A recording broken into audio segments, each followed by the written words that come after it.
Dawn breaks, indifferent to our readiness, the world does not pause for hesitation. Marcus Aurelius, the philosopher king, knew this truth well.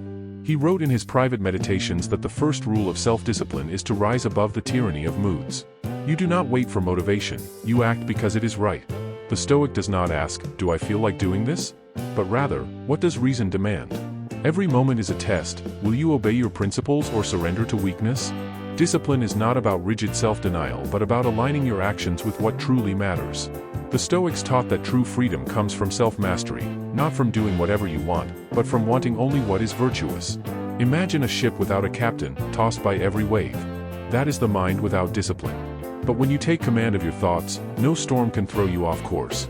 Marcus reminded himself daily, you have power over your mind, not outside events. Realize this, and you will find strength. Obstacles are not interruptions, they are the training ground for resilience. The Stoic embraces difficulty, for it is the fire that tempers the steel of willpower. When laziness whispers, "Rest a little longer," or distraction murmurs, "Just one more scroll," the disciplined mind does not argue, it acts.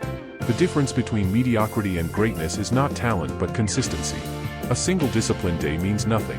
1,000 in a row forge an unbreakable character. Nature follows its laws without complaint. The sun rises, the tides turn, the seasons change. Human beings, gifted with reason, must impose their own order. Marcus wrote, "Waste no more time arguing what a good man should be. Be one." Debate is meaningless without action. The Stoic does not seek inspiration, they cultivate obligation.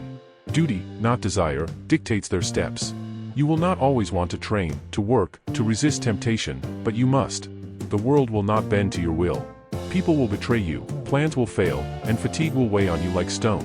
Stoicism does not promise ease, it promises fortitude. When the body begs for rest but the task remains, remember, persistence is the signature of strength. Marcus ruled an empire, yet his greatest battle was within, against his own doubts, his own weariness.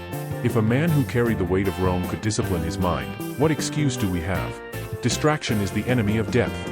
The modern world is a labyrinth of empty noise, designed to pull you from what matters. The Stoic guards their attention like a sacred flame. One focused hour is worth 10 fractured ones. Marcus practiced solitude not to escape the world but to master himself within it. He wrote, "Nowhere can man find a quieter or more untroubled retreat than in his own soul." The disciplined mind does not flee chaos, it creates order within it. Pleasure is a siren song, luring men onto the rocks of indulgence. The Stoic does not reject joy but refuses to be enslaved by it. Temperance is not deprivation, it is the wisdom to know that no fleeting thrill is worth sacrificing your self-respect. When temptation beckons, ask, "Will this make me stronger or weaker?"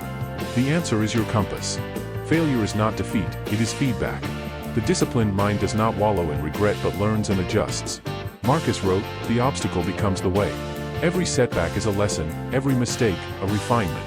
The man who stumbles but rises again is stronger than the one who never fell. Time is the most precious currency, yet most squander it like fools. The Stoic measures each day not by comfort but by effort. At night, ask yourself, did I live by my principles, or did I betray them for ease? There is no shame in imperfection, only in surrender. Death is the final teacher. Marcus meditated on mortality not to despair but to awaken. You could leave life right now, he wrote. Let that determine what you do and say and think. The awareness of life's brevity sharpens discipline. Why waste a moment on what does not matter? The path of the Stoic is simple, but not easy. It asks for courage when others complain, for action when others delay, for clarity when others are lost. Yet those who walk it discover a truth: discipline is not a chain, it is the key to unshakable freedom.